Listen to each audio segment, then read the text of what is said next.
estamos agora no ar, aqui pela TV Assembleia, com mais um Personalidade. Personalidade de hoje vem do mundo da ciência médica, mas ele costuma dizer que, com muito orgulho, é também e principalmente um professor. Eu estou falando aqui com o doutor José Maria Constant, que é infectologista. Muito obrigado, doutor, por nos conceder essa entrevista, para a gente conversar um pouco e para que Alagoas conheça um pouco mais do senhor, da sua vida, né, das contribuições que todos nós sabemos que o senhor deu tanto a Alagoas e ainda dá a Alagoas, formando pessoas, formando jovens médicos e colocando-os nos trilhos, como diz, nos trilhos da boa medicina. Prazer enorme tê-lo, viu? Prazer, Paulo, muito grande, é meu. E, sinceramente, foi uma surpresa muito grande mesmo, na medida em que você me fez o convite, porque eu sei que sou um profissional, que tem muitos anos de trabalho, mas nunca julguei que fosse uma personalidade. E nunca pensei realmente, seriamente, que eu poderia estar contribuindo de alguma forma assim para a formação, para alguma coisa boa do meu estado. Pode ser uma surpresa agradável, eu que me sinto honrado de ser o seu entrevistado hoje. Então vamos começar logo. A gente sempre começa, doutor, aqui buscando aquelas referências mais antigas, né, que o nosso entrevistado tem, a vida de menino, a vida no bairro, onde nasceu, como era, jogar bola. Eu vi que nas suas fotos, e a gente vai passar elas daqui a pouco para o senhor ir narrando elas, tem muita coisa de futebol. Então já vi que o senhor sempre foi um futebolista, né? Sempre Perna de gostou. pau. Perna de pau, Ruim de né? bola, agora sempre apaixonado por uma pelada. Apaixonado. Pode ver que é sempre Então, descalço. então como foi? O senhor é alagoano de nascença? Eu nasci em União dos Palmares, acidentalmente. Eu deveria ter nascido em Maceió, no entanto, na época, meu pai foi transferido para a União dos Palmares e eu nasci lá. E tive a oportunidade, sem saber, evidentemente, de nascer um ano depois, bem próximo onde morava um cidadão que se tornou um amigo, Edinaldo Holanda. Nasceu também lá em União, na mesma rua que eu, 364 dias antes. Ou seja, eu nasci no dia 4 de abril de 43, e Edinaldo, que se tornou um amigo no futuro, ele nasceu em 5 de abril de 42. Então eu tive a sorte de nascer em União, moramos lá apenas um ano, e logo depois nós voltamos para o local de origem assim, do meu pai, que é Palmeira dos Índios. Tanto que eu botei na minha cabeça, assim, pelo hábito, pelo uso, e que na realidade, quando me perguntam se é de onde, sou de Palmeira dos Índios, mas na realidade eu nasci em União dos Palmares. Doutor Edinaldo acabou se fixando em Santana no Mundaú, não é? Que é O vizinho. Eu pai ia muito dele, lá na fazenda dele e tal, do seu é, Nezinho, né? o Fui muito Nezinho, lá, fui Nezinho muito lá. Francisco. O senhor é amigo do Edinaldo, eu fui muito amigo do irmão do Edinaldo, que é o Luciano Holanda, né? Que Luciano era toca fininho, música. mas É Luciano é mais menino, novo que o é Edinaldo. mais novo, mais da minha geração.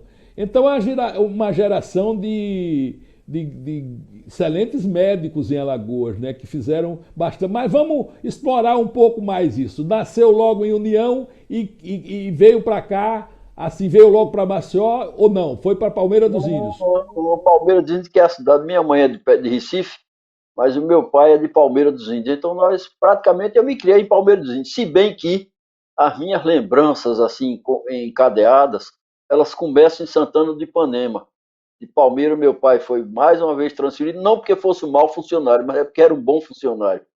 E ia organizar as coisas, às vezes, no outro município. Então, ele foi para Santana do Ipanema, e as minhas lembranças encadeadas, quando eu começo a me lembrar das coisas, assim, digamos, concatenadas, é em Santana de Ipanema, inclusive onde eu fui à escola a primeira vez, onde eu fui alfabetizado, onde eu tive que trocar a mão esquerda pela mão direita, porque eu nasci canhoto, e ser canhoto na década de 40 era defeito. Eu fui para a escola em 1948, 48 por aí assim, e no grupo escolar me forçaram, me fizeram a escrever com a mão direita, tanto que as coisas que eu faço com a direita é comer e escrever.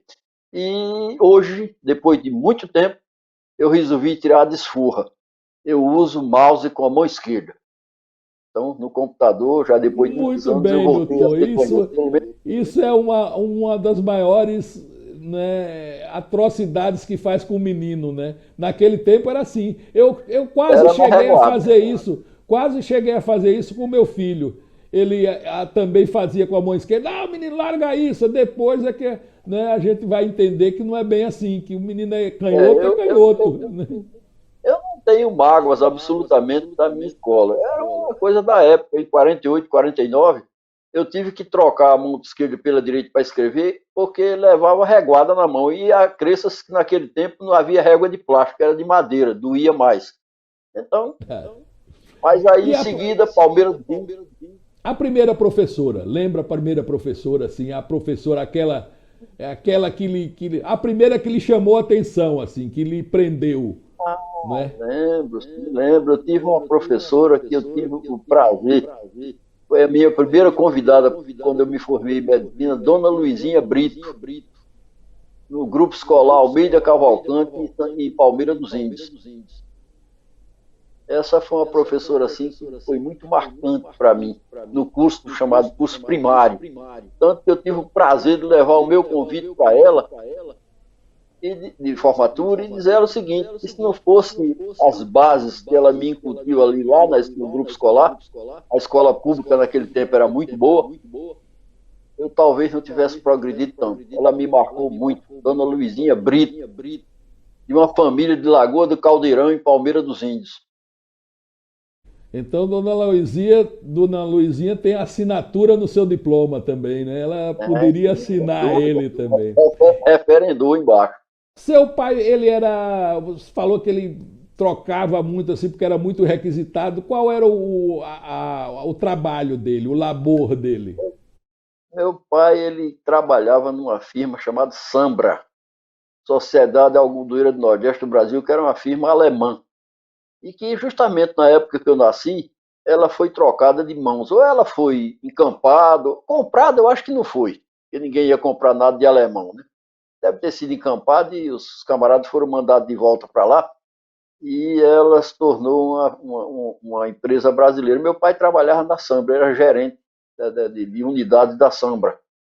Quando eu nasci, quando nós fomos depois, teve muita aventura, depois de União dos Palmares, fomos para Recife, de Recife para Sapé, na Paraíba, foi quando pensaram em transferir para o Alto Sertão do Ceará, ele desistiu, aí voltou, se demitiu e voltamos para Palmeira dos Índios. E aí ele passou a trabalhar, passou a ser comerciante. Porque o algodão teve uma fase que estava em voga, né? A cultura algodoeira, as grandes confecções, fábricas de tecido aqui, mas parece que a tal da praga bateu por aqui e acabou com tudo do algodão, né? Ele deve ter sofrido um bocado nessa época, né? Foi, sem dúvida. Inclusive, eu tenho a impressão, não tenho certeza, que existe um município aqui alagoano que se chama Ouro Branco exatamente por causa do algodão, né? Que era chamado Ouro Branco. Mas depois também surgiram os tecidos sintéticos, talvez mais fáceis de serem confeccionados, e as tecelagens todas, como nós sabemos, foram fechando, todas elas aqui no estado de Alagoas. Mas ele inicialmente ele trabalhou nessa empresa. E como era o nome do seu pai? Heraldo Constant Duarte. Aldo Constant. Devia ser Duarte, devia ser Duarte Constant, mas trocaram e ficou assim mesmo. Enquanto seu Aldo trabalhava no eito do algodão, hein? Heraldo. Enquanto seu Heraldo trabalhava no comércio do algodão, a senhora, sua mãe, como é o nome dela e como é que era a lida com ela? Qual é a relação, assim, que você se lembra, né, dessa relação materna? Como é que ele chegava? O Graciliano escreveu na infância, que aí vinha as mãos do pai mais rudes e depois vinha a mão da mãe mais acariciadoras, mais acolhedoras. Com o senhor era assim, porque normalmente é a história de todo menino nordestino, né? O pai mais severo e às vezes a mãe, às vezes não, às vezes a mãe é que é braba. Como era lá? Exatamente assim. A minha mãe chamava-se Maria Tereza. Cavalcante, que aliás meu nome completo, quando me chamam de José Maria Constão, eu me lembro que ela dizia, menino, você não tem mãe, não? A minha mãe chamava-se Maria Tereza Souza Leão Cavalcante, e passou pelo casamento a se chamar Maria Tereza Cavalcante Constão, mas todo mundo só a conhecia como Terezinha. É um nome assim já muito tradicional na minha família. Minha avó era Tereza, minha mãe era Tereza, eu tenho uma irmã também que chamava Tereza. Então a dona Terezinha, que era minha mãe, era o contrário, era uma pessoa era mais severa do que meu pai. As poucas lapadas que eu levei foram dela. Meu pai era mais assim, mais digo tranquilo, porque ela também era uma pessoa muito tranquila e muito pragmática. Foi uma pessoa que fundamental para nos dirigir, para nos dar sentido prático, ao passo que meu pai era uma pessoa que tinha mais cultura, mais visão assim do que fazer, de como nos dirigir, tanto que nós somos de uma família que vivia modestamente no interior, mas eu me recordo que ele dizia sempre uma coisa: eu nem sabia o que era aquilo que ele dizia, eu não quero que você seja um empregadinho, eu quero que você seja um profissional liberal. E eu não sabia nem o que era profissional liberal, mas digo, deve ser uma coisa boa que meu pai quer que eu seja. E ele era a pessoa que sonhava com isso e via, não era um sonho assim de visionário, era um sonho mesmo que ele concretizou. E a minha mãe, junto dele, era uma pessoa muito pragmática, muito prática, trabalhadora, ela conseguiu fazer com que, pelo menos os 3 últimos dos 7, fossem profissionais liberais. Eu, um irmão e uma irmã. É isso, então vocês são em 7. Quantos irmãos, 7, quantos homens, e qual a sua somos posição? Qual a posição sua nesse time, como diz a história? Eu estou É mais do que um time de futebol de salão, quase é um time de campo. Eu me chamo o primeiro da fila, pelo seguinte, primeiro da fila, eu vou explicar por quê, porque minhas 3 irmãs mais velhas já morreram. O mais velho agora sou eu. Eu sou o primeiro da fila, né? Então, primeiro foram 3 meninas. Foram 3 meninas. Já morreram. E agora restamos 4. Eu, outro, um irmão e 2 irmãs. E eu sou o mais velho agora. Eu sempre digo, olha, eu sou o primeiro da fila. Eu não penso em morrer, nem desejo, nem penso, nem me impressiono com morte, não. Mas, afinal de contas, é a certeza, né? É a vida, né? Eu me coloco a vida primeiro da fila porque eu sou atualmente o mais velho, né? Tenho 78 anos. Doutor, então a gente vai passar agora a ver umas fotos aí, o senhor vai vendo elas e pode ir comentando. Eu coloquei elas assim, coloquei elas à toa, não tem cronologia, nada, não tem uma cronologia. Então o senhor vai falando um pouco sobre elas, para depois a gente entrar nos pra que isso, como diz o Matuto, né? Falar em pau de jangada que é pau que boia, como diz a história. Então vamos ver, Renê, o nosso diretor, coloca aí as fotos. Olha, essa foto é maravilhosa. Aqui nós temos os meus pais, né? São os que estão à direita. Meu pai com uma paletó escuro, minha mãe logo à frente dele. E ao lado as minhas tias, que estão todas falecidas já. E os maridos atrás, né? Os respectivos maridos. São 3 irmãos. Linda, sua mãe, rapaz, era uma artista de cinema, como diz a história. Dona Terezinha era muito bonita, né? Muito bonita. Eu faço questão de dizer que é da direita, porque é a mais bonita das irmãs. Tá certo. Tá, puxar a brasa passadinha. Vamos à próxima aí, Renê. Olha aí. Bom, aqui nós temos o pátio da antiga Faculdade de Medicina. Depois se transformou em CCB e hoje me parece que é um museu. Isso foi em 62. E antes chegou a ser o quartel do Exército, né? Meu pai era militar do Exército, serviu aí. Né, e em frente tinha o Asilo dos Doidos, né? Que ficava bem em frente.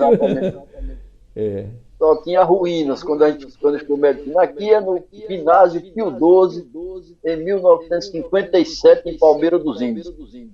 Eu estou aqui no meio desse camarada todo, fica até difícil ver onde é que eu estou. Mas muita cabecinha pequena. Agora eu queria destacar uma figura que tem aqui. Essa fotografia eu coloquei de propósito. É um padre que está aqui do lado esquerdo, com a batina branca, não com o da direita, da esquerda. Este padre era um holandês chamado Padre Ludivero Heimacher. O sobrenome dele é impronunciável. Eu devo o que eu sou profissionalmente, em parte, também a ele. Porque em 57, quando eu terminei a chamada quarta série de ginásio, né, que corresponde ao nono ano, não tinha como continuar estudando, porque só existia segundo grau, chamado segundo grau, em Maceió. E, infelizmente, a minha família não queria como me mandar para Maceió. Este padre que está aí ao lado, Ludgero, ele conseguiu bolsa de estudo para mim e para mais quem quisesse vir para Maceió. Viemos 10 para aqui para Maceió. Com a bolsa, eu suponho que seja fosse do governo federal, não sei. Mas era uma bolsa total, que pagava tudo. Aqui é o ano de. Aí, bom, 57, aqui 62, desculpa, 1959, quando eu me transferi para o Colégio Estadual de Alagoas, da farda, com a faixa escura, a faixa azul marinha aí no lado da calça, era do Colégio Estadual de Alagoas. Engraçado, doutor. Volta essa foto um pouco. Engraçado que aí o senhor. Engraçado que aí, eu vendo o senhor aqui, o senhor é um homem da tez branca. Aí o senhor parece um moreno, né? Eu sou branco na classificação brasileira, porque na verdade eu sou pardo. É verdade, na minha carteira, na minha reservista tem pardo também. Pardo, frontal pardo. Botaram branco na minha, mas eu não sei. Na verdade eu não sou branco não, eu sou pardo. É verdade, como quase todo brasileiro, né? Como quase todo brasileiro. Vamos lá, próximo. E aí eu tava queimadinho de praia. Aqui é uma foto no hospital, então o Hospital Constâncio Góes Monteiro, o Hospital Elvo Alto, eu era diretor, estava inaugurando qualquer coisa. Pode ver que tem uma plaquinha aí, não me lembro mal o que era. Passou qualquer coisa, eu inauguro, né? Essa aí. Então, outra inauguração. É a inauguração do hospital Venta e eu estou à esquerda, à direita, eu quero dizer. É. E esse é o Teobaldo, não, né? Não, parece que o Teobaldo Barbosa era o professor Elvio Alto. Ah, é o Elvio, rapaz. Doutor Elvio. É, doutor Elvio. Eu acho que ele morava perto da praça da faculdade. Ele morou uma época ali, se eu não me engano. Bem pertinho da estação ferroviária. Isso, também é. Rua Zacarias de Azevedo. Vamos para a próxima, Renê. Olha, aí é aqui, o futuro. Aqui eu sou um perna de pau do 6º ano de medicina. Houve um torneio, quando nós terminamos do curso, num campo lá do Colégio Marista, no Farol. Aí são perna de pau do 6º ano de medicina. E alguém que jogava bem. Quem era o craque do time aí? Lembra do craque do time aí? Lembro. Nós tínhamos 2 craques aí do time. Antônio Carlos Paz Barreto, que é o último do lado direito, e nós tínhamos outro Antônio de Pádua, Medeiros de Carvalho, que era bom de bola. O resto era sofrível para ruim. A próxima, Renê, vamos lá. Mais uma vez, teimosia de jogar a bola sem ser bom de bola. Isso aí são no colégio, então um colégio diocesano, que hoje é o Marista. Estava ali na rua do Macena, ali no centro, né? Era uma equipe lá de novatos do internato. Bom, esse aí eu chamo de propaganda enganosa, uma fotografia minha alguns anos atrás, né? Mas olhando aqui, mas não, tô achando melhor agora, como diz a história, né? Tá bem melhor agora. A idade lhe conferiu uma serenidade, uma aura intelectual, como diz a história. Vamos lá, para frente. Aqui é livro, né? Bom, publicado. Isso aqui é a orelha daquele livro, aquela capa do livro. Nós somos autores, eu e um filho meu, que é também infectologista, está aí embaixo, André. Bota a capa do livro aí, essa, né? Esse aí, né? Esse livro é um livro sobre antibióticos e quimioterapia microbianos. Ele, na verdade, vai nas 7 edições. Mas como nós mudamos o título, tivemos que mudar também, recomeçar. Então aí a 2ª edição é editado pela Edufal, pela editora da Universidade e pela editora Sarvier de São Paulo.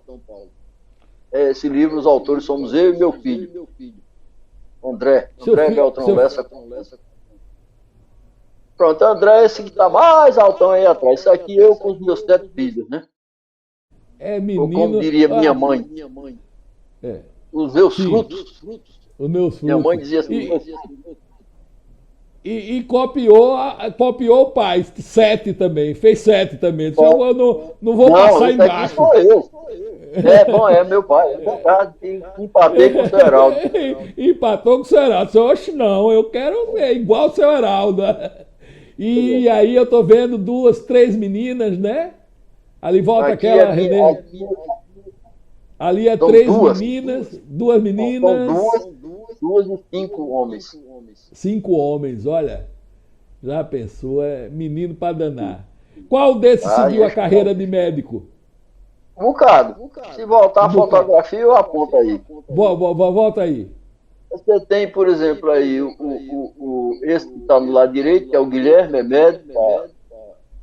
Tem lá atrás o André, que é médico também. Tem Luciana, que é essa que está atrás do camisa vermelha, que é médica. E tem esse do lado esquerdo, está junto de camisa rosa, é estudante de medicina. Novo, caba Esse de novo. camisa rosa é enfermeiro. Então eu tenho cinco na área de saúde. E Esse dois dissidentes. esse de camisa preta é o que ajeitou o Lá telefone de aí pra esquerda gente. é o meu secretário de live. Tem ele, eu não faço nada. Só ligar o celular para falar. Secretário de live é o novo cargo agora, né? Daniel. Muito bem, vamos para a próxima. Bom, aqui é a ponta de rama, né? A neta e a minha Eita. bisneta, Maria Luísa. Meu Deus do céu. Neto, tem um aqui que está perto de mim aqui vendo eu lhe entrevistar, mas já tem bisneto. Olha que Essa maravilha. figurinha que está aqui é minha bisneta. Maravilha. Vamos lá, Renê. Aqui é o seguinte, é um retrato, uma fotografia meio antiga também, mas eu fiz questão de colocar, porque eu não sei se estou assim, com saudade dos tempos que a gente saía. Tem um barzinho lá na Massagueira, foi almoçar na Massagueira, imagine.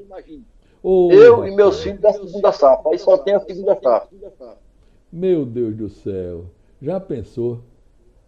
São Agora a dois gente. casamentos, e a segunda safra de meninos mais novos. Esse os quantos mais novos? São três. Três. Vamos 4 lá, a na 3, não deu próxima. para empatar, não deu tempo de empatar, não. Não deu tempo de empatar. Vamos lá, próxima. Acabamos. Olha, eu querendo mais Tá bom. fotografia. Né? Fotografia é bom, né? Tá bom, uma coisa boa. A gente começa a olhar assim, pensar na vida, pensar no que a gente fez. Agora não tem mais fotografia no papel, não é, doutor? É tudo virtual. A gente... Algumas dessas aí foram feitas hoje de manhã a partir do papel. Aquelas fotografias velhas de colégio diocesano que não tinha ainda no celular, né? Tinha que fazer fotografar para mandar. E o senhor Uma veja espécie de linha do tempo. como era boa a química que eles usavam, eu acho que era o nitrato de prata, se eu não me engano, que a fotografia não perde a nitidez. Até hoje, essas fotografias preto e brancas, a química era uma química. Hoje em dia, o senhor fotografa, manda copiar, daqui a pouco ela perde cor, perde tudo. Essas aí não perde nada. Mas me diga uma coisa, e a resolução pela medicina veio quando? Quando é que o senhor disse, é isso que eu quero ser? É interessante, eu não tive nenhum sonho, nenhum anjo apareceu em sonho, nem sequer em sonho, né? Fazia José, vai ser médico, não foi isso não. Foi a coisa mais prosaica do mundo. Eu estava estudando aqui em Maceió com a bolsa de estudo. Eu tinha que escolher uma carreira em que eu pudesse ganhar minha vida, a profissão. E naquele tempo, só existiam duas profissões que você teria mercado de trabalho imediato. Uma delas era medicina, a outra, engenharia.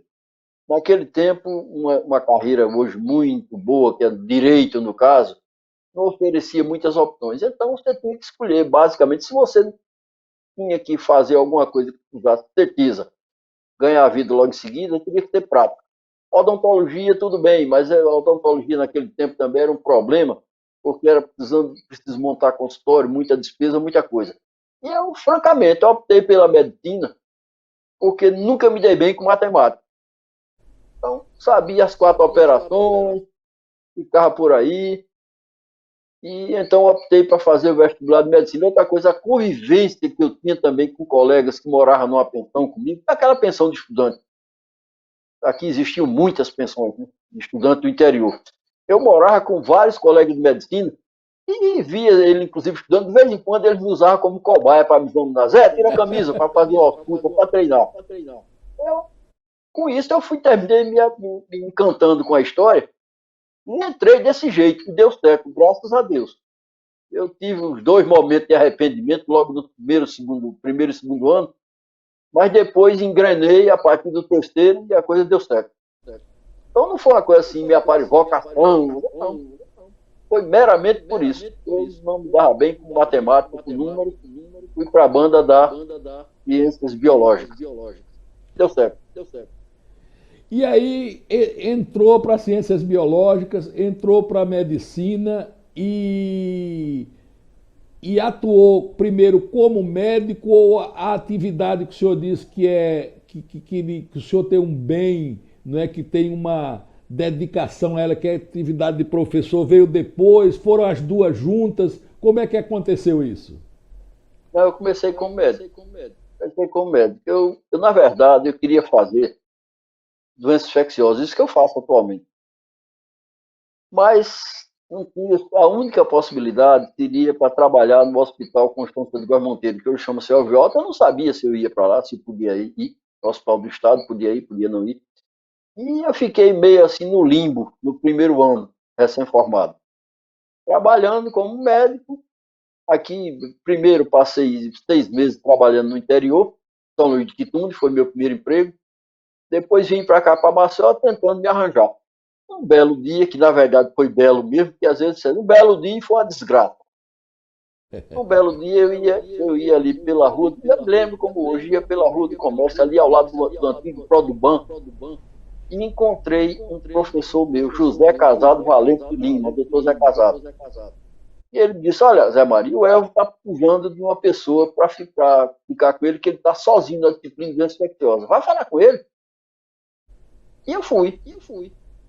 E naquele tempo, a primeira entrada, digamos assim, para uma disciplina, da universidade, inclusive, já naquela época, era por indicação do titular.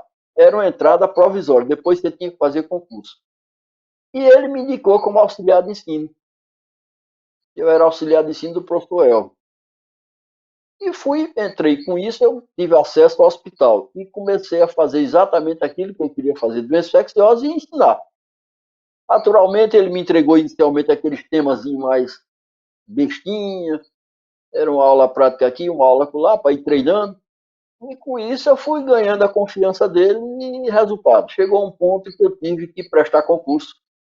Prestei e felizmente fui aprovado. E aí sim, daí para frente eu engrenei na disciplina de doença infecciosa da universidade.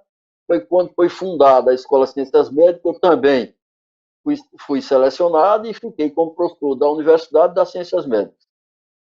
Me aposentei da universidade em 2002. Em 96, eu tive que sair, deixar a ciência médica, questão de acúmulo de cargo, de horas, esse negócio todo. E, finalmente, quando me aposentei da UFAL, voltei para hoje, um CISAL. De modo que eu comecei como médico e, em pouco tempo, comecei a ensinar. O que é que lhe atrai nessa coisa do ensino? O senhor fez questão de, quando eu lhe anunciei, médico e tal, mas o senhor fez questão preferencialmente, não sei se foi esse o termo bem, mas deu uma ênfase à questão do professoral. Eu sou mesmo um professor. Não é? Eu gosto muito. E disse isso assim, você disse isso assim com um orgulho, assim, com uma coisa que a gente vê que... Porque, de repente, você pode dizer, mais um médico, dizer que o que ele prefere é ser um professor, não é? É uma coisa interessante isso. Eu usei a expressão visceralmente professor. Visceralmente, é isso. Eu continuo trabalhando como médico. Eu ainda hoje, apesar da idade, eu sou teimoso, eu continuo trabalhando. No jargão de alguns operários, eu me considero um operário da medicina. recebi certa vez uma homenagem de uma entidade médica. Olha aquelas homenagens que faz todo ano. Operário da medicina. Eu achei isso fantástico. Adorei essa homenagem. Então, na linguagem dos operários, aquele que se aposenta e continua trabalhando é chamado de pé na cova. Eu sou um pé na cova. Ou seja, estou aposentado, mas continuo trabalhando. Eu trabalho hoje numa unidade básica de saúde em Paripueira. Todo dia eu vou para lá. Eu gosto, eu vou satisfeito, eu vou alegre. Não chego com vontade de dar dentada nem coice em ninguém. Então eu gosto da minha profissão, gosto de atender as pessoas, gosto de conversar com elas. Agora, tem uma coisa que me fascina, é dar aula. Até porque me obriga a me reinventar, como diz a moçada. É não deixar a bola cair. Você agora há pouco, vou levantar a bola e você corta. Eu não deixar a bola cair, ou seja, eu tenho que estar atualizado. Para não, usando a linguagem popular, não passar embaixo na frente dos meus alunos. E com isso eu tenho tido assim, fiz também um excelente relacionamento com a meninada, que eu chamo de menina, alguns já não são tão meninos assim. Eu comecei a ensinar em 1968 e continuo. Então, com isso eu fiz um bom relacionamento e, sobretudo, o magistério me obrigou a não me deixar desatualizar, a sempre me atualizar. Eu tenho que ter esse cuidado. Então, isso é fascinante para mim. Eu refaço aulas e mais aulas. Como eu não lido nada com computador, eu só sei ligar e desligar, aprendi um dia desse a passar e-mail. Então, por exemplo, as minhas aulas, quem prepara são os meninos aqui. Antes era Guilherme, esse que é médico, mas Guilherme se mudou e agora só remanesceu aqui em casa Daniel. E Daniel é quem prepara minha aula quando ele reclama. Mas você já mudou de novo? Porque uma aula que eu dei mês passado, eu tenho que mudar alguma coisa, atualizar. Então ele é quem carrega esse peso agora, sabe? Senão fica sonolento, né, professor? A mesma aula, não, o cara assim. Eu não sei fazer aqueles slides, aqueles negócios todos. Eu preparo só o esqueleto, o que é que eu quero, e ele, aliás, atualmente, Daniel é quem se vira com isso. Doutor, o senhor é de uma safra de grandes médicos em Alagoas, grandes homens. Naquele tempo, eu me lembro, em que você sentava na frente de um médico e você não saía de lá, pelo menos em 1h30, de 1 hora para frente. Nenhum médico atendia você com menos tempo do que isso. Eu me lembro meu pai me levando ali ao doutor Mário Mafra, né, que ficava... Poxa, era um monumento. Que ficava ali na Rua das Árvores, o consultório dele, e ele começava olhando ao seu dedo mindinho até a ponta do seu cabelo, como diz a história, e conversando ali com muita paciência para saber o que é... Doutor também Diógenes, né? Pai do doutor Diógenes. Diógenes do Tabernáculo, pai do Diógenes. Isso. Então são médicos, o senhor, não são médicos que se preocupavam com a saúde do ser humano de forma conjugada. A medicina hoje ela se compartimentou muito. Então, hoje, se você disser assim, tem um médico da unha esquerda, você vai encontrar o médico da unha esquerda, né? E às vezes essa meninada perde isso que vocês tinham, que eu achava maravilhoso, de olhar no olho do cara e não precisar exame. O doutor Mafra, quando saía, disse: ó, Pedrosa, que era o meu pai, faça esse exame, mas eu acho que ele está com isso. E quando vinha, era batata. Não precisava de exame, na realidade. Né? O exame, então, ainda hoje, a gente tem encarado, eu digo isso aos meus alunos, como complementar. O nome é esse, exames complementares. O diagnóstico você tem que construir. Ainda hoje a gente faz isso, muita gente ainda faz. A gente pensa que não faz, faz. Hoje teve uma coisa interessante, que foi positivo, foi a estratégia de saúde da família. Por exemplo, hoje eu tenho ao meu encargo, talvez mais de 200 famílias, acho que mais do que isso. Pessoas que nesses 8 anos que eu estou lá, eu trabalhei primeiro aqui, depois de aposentado, aqui no Graciliano Ramos, na prefeitura de Maceió. Mas aí, quando eu completei 70 anos, recebi um recado: cai fora. Era aquela história da compulsória, né? Foi um dia que me deu tristeza. Eu normalmente não sou triste, não. Tive que deixar o meu posto aqui, era o posto de saúde lá do Graciliano Ramos. Então, nesses 8 anos lá de Paripeira, eu conheço aquelas famílias e tal. Não posso mais passar aquele tempo que o doutor Mafra passava na frente de um paciente, porque ali o consultório era dele, ele marcava quantos queria, eu tenho hoje uma cota de atendimento, mas isso não impede que eu seja aquele médico que ouve, que conversa, que olha para o paciente, que bota a mão nele.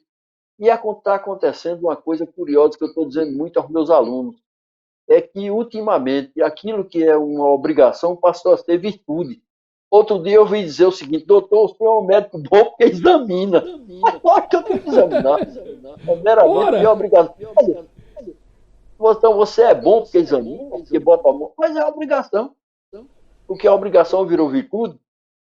Então, veja bem, não podemos fazer aquilo que o doutor Mar fazia. Eu ainda me recordo de uma coisa curiosa agora, você me fez lembrar um fato curioso. Certa vez eu levei minha mãe lá, ali na rua, aquela rua que tem mais nome do que eu nunca vi. O nome dela é Ladislau Neto, mas sempre chamavam Rua Augusta, e agora é Rua das Árvores. é Pronto, verdade. era ali. Naquela esquina, eu levei minha mãe em uma consulta do doutor Mafra. E eu me recordo que ele fazendo aquela anamnese, as perguntas, aí perguntou a ela, minha mãe tinha pavor de tuberculose. Tinha medo, morria de medo de tuberculose. Inclusive, um hiato. Quando às vezes eu passava com ela de carro pelo sanatório, é uma das coisas que eu me lembro, eu me divertia para chuchu com isso. Eu passava uma segunda no carro para ir bem devagarinho. Ela sabia que aquilo era o sanatório. Então ela aprendia a respiração. Aí eu passava a primeira. Quando eu notava que ela estava já ficando meio roxinha, ela é bem. Eu sou moreno, meu pai também, mas ela é bem branquinha. Quando eu notava que ela já estava ficando roxinha sem respiração, ela, menino, você me mata, você é doido. Porque ela tinha pavor de tuberculose. E o doutor Zé Mafra, uma vez, uma consulta que eu levei lá, fez uma pergunta: dona Tereza, na família da senhora tem muito caso de tuberculose. Ela enterrou os pés no chão, levantou o doutor, minha mãe morreu de câncer. Estava brincando, perguntando se tinha tuberculose na família dela. Ela tinha pavor. Podia ter câncer, agora tuberculose não. É. A tuberculose, doutor, ela assustou muito as pessoas durante muito tempo, né? Eu menino, e você assim, tinha um tuberculoso, ele era um pária da sociedade, você isolava ele, né? O senhor passou muito por essas ondas de doença, né?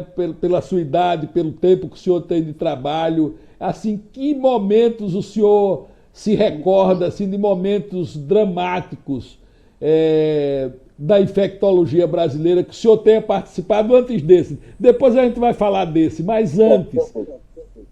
Então, Paulo, foi muito bom você ter falado disso, porque, veja bem, primeiro, tuberculose já assustou muito. A tuberculose era considerada um páreo, mas ela continua sendo um problema seríssimo. Nós temos mais de 1.000 casos de tuberculose diagnosticados por ano aqui no estado de Alagoas. E a situação se agravou à medida que apareceu a infecção pelo HIV, né? Mas, voltando à sua pergunta, os momentos assim de maior preocupação, não tanto como agora, mas existe uma coisa que eu gostaria de frisar. Neste momento em que já existem pessoas que questionam a eficácia de vacina, eu não entendo como é que se pode questionar, mas tem quem questione. Nós tivemos nos anos 1970 uma epidemia de poliomielite em Alagoas, paralisia infantil. Uma epidemia. Nós tivemos lá no Hospital Constâncio Góes Monteiro, na época eu era diretor, várias enfermarias, não era uma só não, com crianças com paralisia infantil. Crianças que ficaram depois com sequelas motoras, atrofia de membros inferiores, etc. Essa foi uma das situações dramáticas que nós enfrentamos. E a poliomielite, a paralisia infantil, ela foi controlada, hoje há mais de 30 anos que não tem paralisia infantil no estado de Alagoas, pela vacinação. Se não fosse a vacina, nós continuaríamos tendo. Sabe por quê?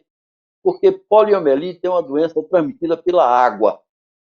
E nós sabemos que o estado de Alagoas, e Maceió particularmente, não é 100% saneada.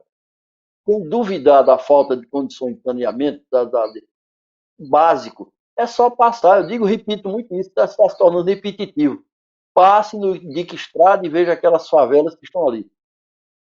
Todas as condições para a transmissão de doença veiculada pela água. Se não fosse a vacina, não teríamos o controle da polio. Esse foi um momento dramático.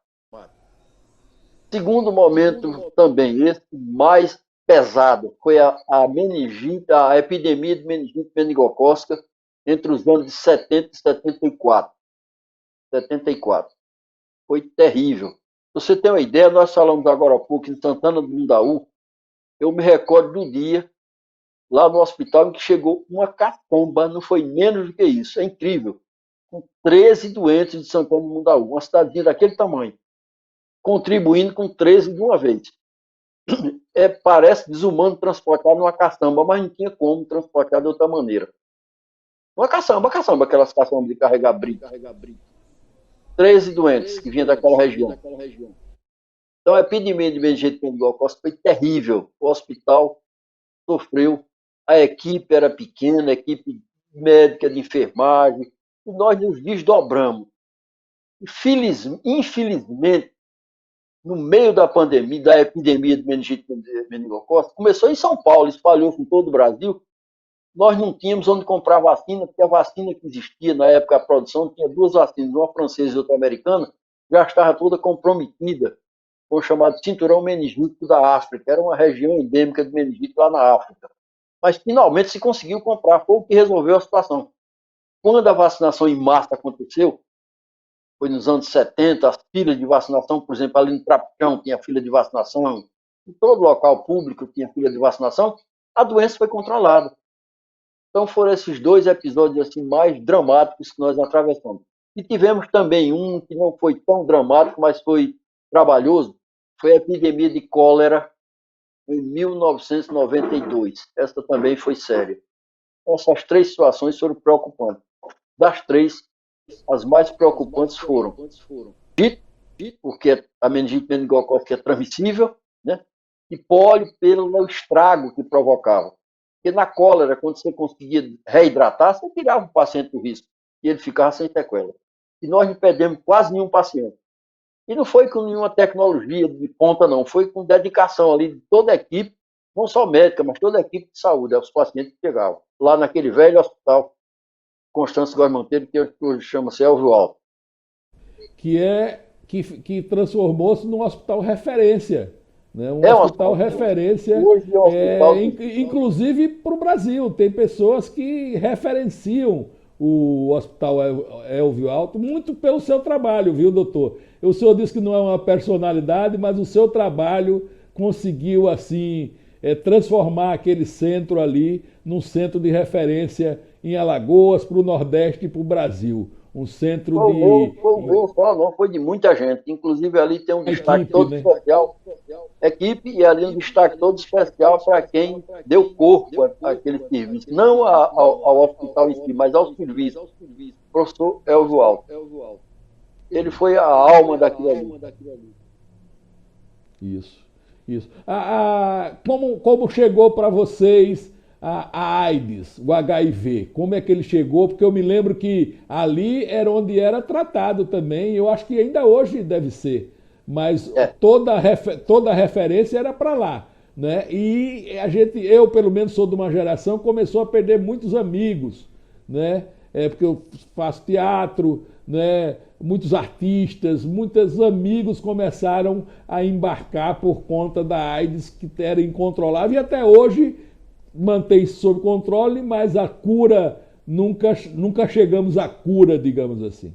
Então, como é que vocês lidaram com o aparecimento da AIDS? Primeiro, perplexos, porque nós fomos a primeira referência. Hoje temos outra referência, Pão Salgadinho, Hospital Universitário, o próprio hospital. Né? Então, são três que eu me lembro assim, referências hoje em AIDS em Alagoas. Mas no princípio fomos nós. E a nossa reação foi perplexidade, inicialmente. O primeiro paciente que recebemos, eu me lembro também na época ainda, já não era mais diretor.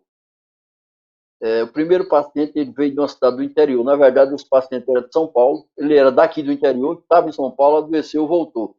Esse camarada foi praticamente expulso da cidade dele. Cidadezinha aqui do interior. Literalmente expulso. Execrado. Então, o primeiro paciente foi dessa cidade, não vamos citar o nome, que é uma crônica negativa para a população daquela época, né? Segundo paciente que eu me recordo assim, foi uma pessoa que eu conhecia. Ele chegou magro, calavrado, como ficavam aqueles pacientes infectados pelo HIV. E agora eu uso uma imagem que eu posso usar porque ele se fez fotografar publicamente, Cazuza. Por sinal, um compositor fantástico, Poeta, uma grande pessoa poeta. cujas músicas de interpretação eu gosto de ouvir. Então, você se recorda como ele se fez fotografar no fim da sua vida. Então, era assim que os pacientes de AIDS chegavam naquela ocasião. E nos deixaram perplexos.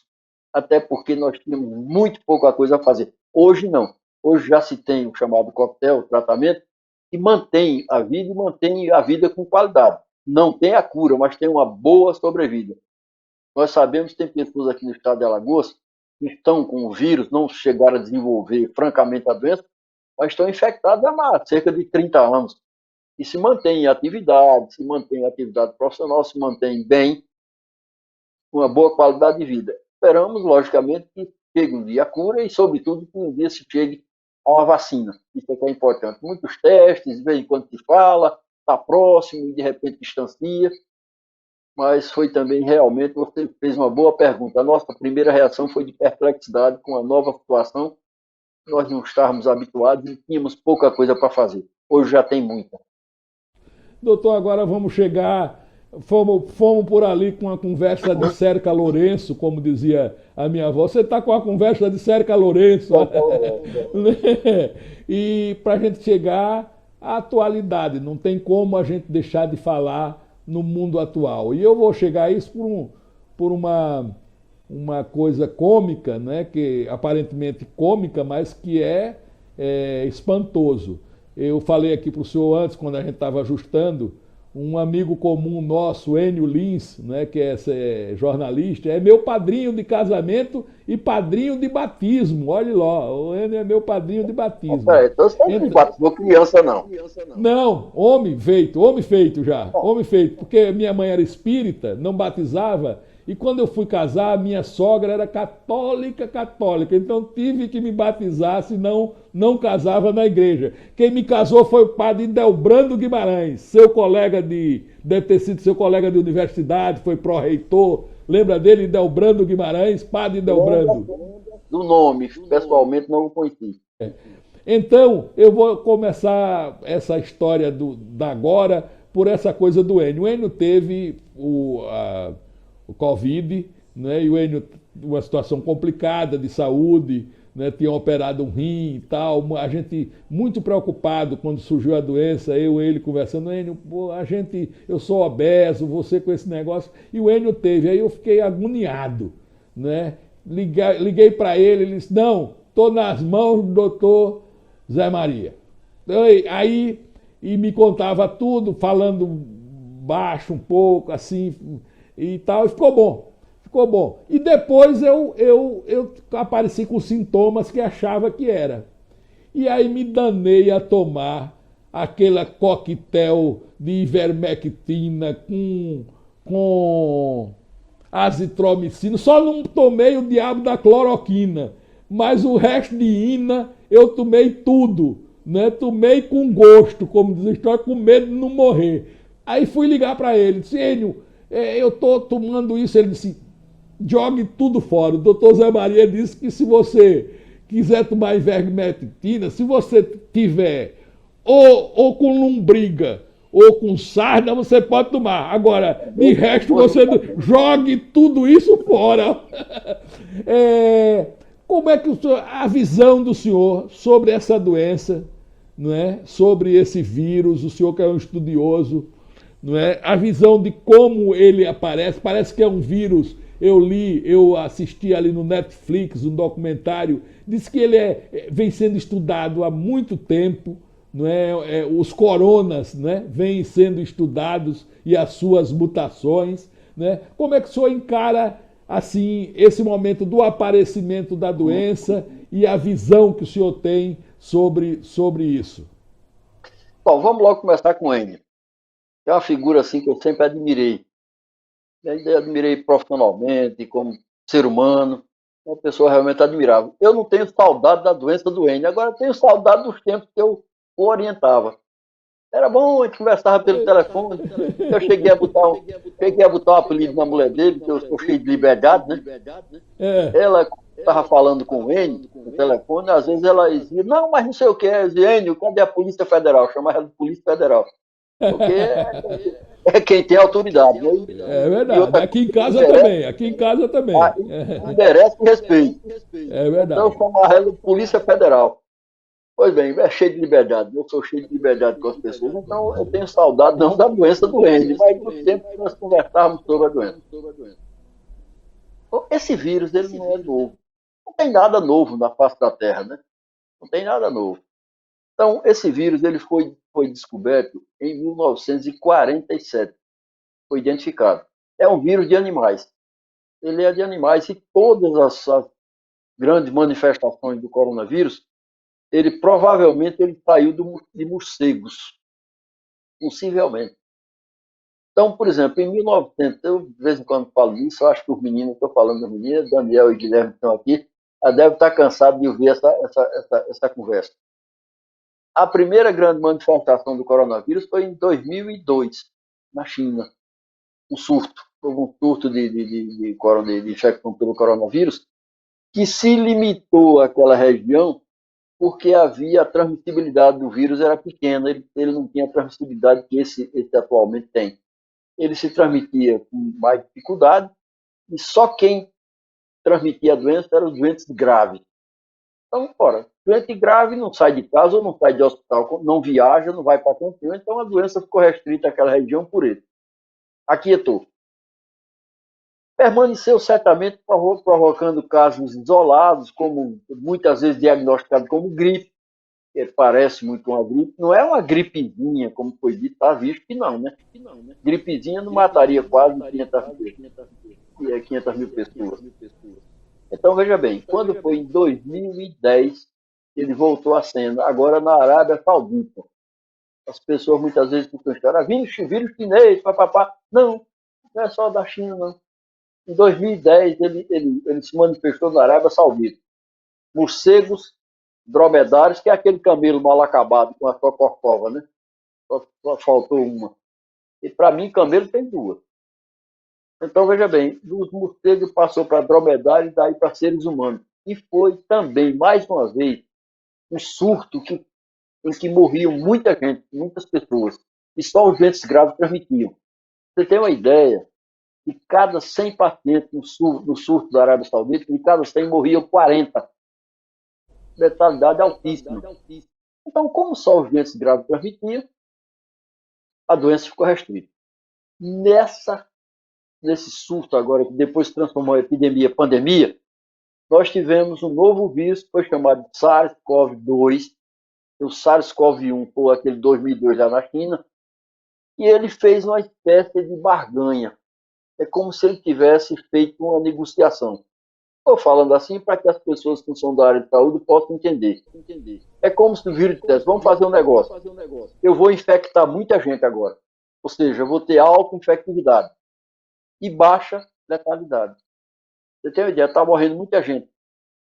Mas em termos de saúde pública, a letalidade desse vírus é em torno de 2,3, ou seja, de cada 100 morre 2,3. Uma morte já é muito. É uma pessoa que morreu. Eu não estou dizendo que está morrendo pouca gente, não. Mas esse vírus ele tem uma alta infectividade, ou seja, muitos são infectados e poucos apresentam a doença. É como aquela história do reino dos céus. Muitos são chamados, poucos são escolhidos, né? As almas estão entusiasmadas, achando que vão entrar no reino do céu. Diz que a entrada é um funil. Lá em cima cabe muita alma. Agora, as que passam por aquele cilindrozinho do funil é uma ou outra alminha perdida. Então, muitos são chamados, poucos são escolhidos. Muitos são infectados, poucos são os que apresentam a doença, digamos, plenamente. Então, você tem uma ideia, de cada 100 pessoas que são infectadas pelo coronavírus, pelo SARS-CoV-2, que é o atual, 80 não têm sintomas ou sintomas muito leves, quase imperceptíveis. Então, alta infectividade. 20 têm sintomas. Desses 20, estatística, veja bem, não pode dizer 80, é aproximado. Desses 20 que têm sintomas, 5 apresentam formas graves. São aqueles exatamente que, por terem, às vezes, terem comorbidade, idade avançada, etc., morrem. Se bem que a letalidade hoje baixou de faixa etária. Estão morrendo pessoas mais jovens. Então, na verdade, a situação desse vírus, que tudo indica, começou a partir de um morcego, foi transmitido para um animal que na China é chamado de pangolim. É uma espécie de tatu-bola, lá da China, vamos chamar assim. Ele se transmitiu para seres humanos. Então, a coisa começou de jeito. Com esse comportamento atual. Alta infectividade, muitos são infectados e baixa patogenicidade, ou seja, poucos adoecem. E dos poucos que adoecem, uma parcela, infelizmente, morre. Então, com isso, foi que aconteceu. O primeiro caso que chegou aqui no Brasil foi uma pessoa que veio da Itália, sem sintomas. Vinha no avião, certamente transmitiu para outras pessoas lá dentro do avião e começou a transmitir quando chegou aqui. Foi uma pessoa. Nós temos atualmente outra coisa, esse vírus ele adquiriu uma capacidade muito grande de sofrer mutações. Nós temos várias, nós temos, por exemplo, a cepa de Manaus, a da África do Sul, do Reino Unido e agora da Índia. Foi o que aconteceu no Maranhão. Um navio aportou lá com marinheiros indianos e levaram o vírus da cepa indiana para São Luís. E daí já se espalhou, já foi detectado em vários estados brasileiros. Então, o que aconteceu com o erro? Isso se transformou numa pandemia por esse motivo. Alta capacidade de se transmitir. Muitas vezes sem sintomas, você está transmitindo sem saber. É isso. Doutor, agora a gente já está se aproximando aqui na beirada do fim. Esse papo, eu queria 3 programas para conversar com o senhor. A gente vai marcar outros na frente, né? Porque foi um papo gostoso, a gente já vai ali pelos 57 minutos de 1 hora de programa. Mas eu não poderia acabar sem deixar uma questão bem clara, né, para aqueles que nos assistem, né? Existe um negacionismo danado da ciência nesses tempos, não é? Inclusive um negacionismo que vai para a banda disso que o senhor falou da vacina, questionando a vacina, e os que questionam hoje em dia, eles colocam a seguinte questão, já vi médicos falarem isso, eles colocam a seguinte questão: como é que uma vacina pode ser produzida em 1 ano?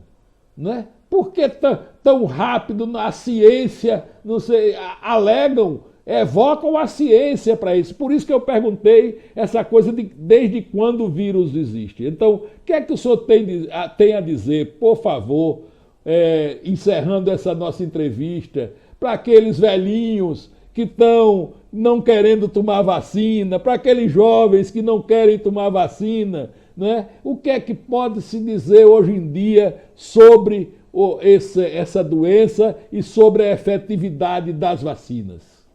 Olha, você agora, quando você falou na história de vacina produzido tão pouco tempo, eu comecei a rir. Me lembrando de uma expressão de um personagem de Conan Doyle, o Sherlock Holmes, tudo que o auxiliar dele dava um palpite, ele dizia: elementar, meu caro Watson. É da história. A vacina foi produzida rapidamente, mas a tecnologia dela não. Conhecida há muito tempo. O que se fez foi o seguinte: foi simplesmente montar, já se tinha um modelo de produção de vacinas. Todas 3, todas 4, todas 5. O que se fez foi simplesmente colocar, digamos assim, um molde, coronavírus. Por exemplo, a Coronavac, essa vacina do Butantan, é uma vacina produzida com vírus morto. Ora, a vacina da gripe já é produzida há muito tempo com vírus morto. A vacina da raiva também. Então, a tecnologia já era conhecida. As demais tecnologias são conhecidas há mais de 20 anos. O que se fez foi simplesmente acelerar a produção dentro de uma tecnologia que já se conhecia. Foi isso. Outra coisa que eu queria deixar bem claro é o seguinte: eu não tenho nada particularmente contra cloroquina, ivermectina, qualquer coisa não. O que eu tenho contra é o seguinte: é porque está comprovado que não funciona. Algumas pessoas que enchem a boca para dizer: bom, não é o seu caso, por favor, você não encheu a boca, você simplesmente disse que tomou, só não tomou cloroquina. Então, são pessoas que fazem... Doutor, eu tomaria naquela época, com medo de morrer, eu tomaria veneno. Não, eu usei a expressão encheu a boca. Aquelas pessoas que às vezes pensam que ficaram curadas porque tomaram cloroquina são aquelas pessoas que estão naquela faixa dos 80, que não iam ter nada. Foram feitos estudos, desculpa, estou talvez ultrapassando um pouquinho o tempo, quando começou a pandemia, se tentou, alguém sugeriu. Eu discordo, por exemplo, de um senador inquirindo uma pessoa lá na CPI, uma pessoa que está do lado do negacionismo, a quem eu não aprecio, mas esse senador disse o seguinte: como é que a senhora pode pensar que cloroquina, que é uma medicação para protozoário, serve para vírus? Poderia servir, poderia. Só que ficou comprovado que não serve, porque foram feitos estudos chamados duplo cego, ou seja, foi feito estudo no mundo, entre dados respeitáveis, na Inglaterra, por exemplo, no Reino Unido. Pega 100 pessoas infectadas pelo vírus, pelo coronavírus, 100. Aquelas pessoas que estão bem, que não precisam de hospital ainda, porque se precisar, vai para o hospital. Então, isso foi feito, pega 50 pessoas, tomam cloroquina, elas não sabem o que é que estão tomando, por isso que é chamado duplo cego. Só quem sabe é quem está fazendo o estudo. São voluntários que vão para esse estudo. 50 tomam cloroquina sem saber que estão tomando cloroquina. 50 tomam paracetamol, dipirona, qualquer sintomático. O resultado que chegou foi o seguinte, que não havia diferença entre os dois grupos. Então ficou provado cientificamente que cloroquina não funciona contra o coronavírus. Então não vamos agora fazer discussão política. Isso é absolutamente contra. Outra coisa, o médico ele tem o direito de prescrever aquilo que ele acha que pode favorecer o seu paciente. Agora, você transformar uma substância que ficou comprovadamente ineficaz em instrumento de saúde pública, aí é diferente. Então, veja bem, eu não censuro quem já prescreveu cloroquina achando que ela poderia ser útil. Agora, eu não posso apoiar quem, depois de verificar que ela não tem utilidade, continua achando que ela tem. Então, são pessoas que não têm uma compreensão ou então têm conveniências para defender esse produto. Doutor, rapaz, chegamos ao final. Um prazer, tá? Deixo aqui para suas despedidas. Não é? Gostei muito desse papo. Eu acho que ele ajudou muito a conhecer um pouco mais do senhor, que é esse cientista, como eu falei, admirado por todos nós. E ajudou também a dizer ao alagoano que se vacine. Né? A vacina é boa, né? A vacina resolve isso. Então, vamos se cuidar e vacinar. Deixo aqui para suas considerações finais, doutor. Eu agradeço a você a oportunidade que eu tive desse papo bom, arrudeando como é, arrudeando quem? Lourenço? Cercando Lourenço. Cercando Lourenço. Depois chegando no que interessa. Quando você me convidou inicialmente, eu achei 1 hora, puxa vida, como demora. Acabou, no instante acabou. Quando eu pensei que a gente estava na metade, já estamos no fim. Foi um prazer muito grande. Realmente eu procuro aproveitar todas as oportunidades que eu possa, dividir um pouco daquilo que eu aprendi ao longo desses anos todos. Naturalmente, o tempo de experiência conta. No interior, lá em Palmeiras, o pessoal costumava dizer que o Satanás é esperto, não é porque é Satanás, é porque é velho. Entendeu? Então, pelo menos uma coisa, a idade serve. A gente adquirir experiência e serenidade, digamos, para encarar situações como essa que eu disse agora há pouco, do tal do tratamento precoce, com o qual não concordo, mas também não demonizo. Entendeu? E, sobretudo, lembrar as pessoas que os grandes problemas que nós tivemos na humanidade foram resolvidos, infecciosos, evidentemente, foram resolvidos com a vacina. Varíola, paralisia infantil, meningite meningocócica, gripe mesmo, que nós temos que vacinar todo ano. Nós nunca mais tivemos uma epidemia, uma pandemia como a da gripe espanhola 100 anos atrás. Tivemos uma ameaça agora há pouco com a chamada gripe suína, e rapidamente foi debelada. Primeiro, nós tínhamos na época já a vacina eficaz, e tínhamos e temos uma droga, que é o oseltamivir, que é eficaz contra o vírus da gripe. Infelizmente, não temos até o momento uma droga comprovadamente eficaz contra o coronavírus, e o que nós temos que fazer é aquilo que o Reino Unido fez. Vacinou em massa e ontem comemorou o primeiro dia sem nenhuma morte. É isso que nós precisamos aqui, nenhuma morte. Vamos festejar 2 mortes, 3 mortes no estado de Alagoas, como já chegou a ter. Hoje nós estamos em 17 a 20. Vacinando 70% da população, nós teremos segurança. O exemplo da cidade de Serrana, lá em São Paulo, é o melhor que existe. 70% da população dessa cidade foi vacinada, a mortalidade foi reduzida em mais de 90%. Para isso que eu queria. E outra coisa, estou vacinado. Fui vacinado, graças a Deus, com a Coronavac. Pois é isso, minha gente. A gente vai encerrando aqui o nosso Personalidade com essa figura fantástica, com o nosso querido doutor Zé Maria. E a gente vai se despedindo aqui pedindo que vocês assistam às reexibições e assistam também no YouTube. Está lá no YouTube do Alagoas Arte Cultura, o outro programa meu. Nós colocamos lá também a entrevista. Um beijo no coração de todos. Até uma próxima entrevista.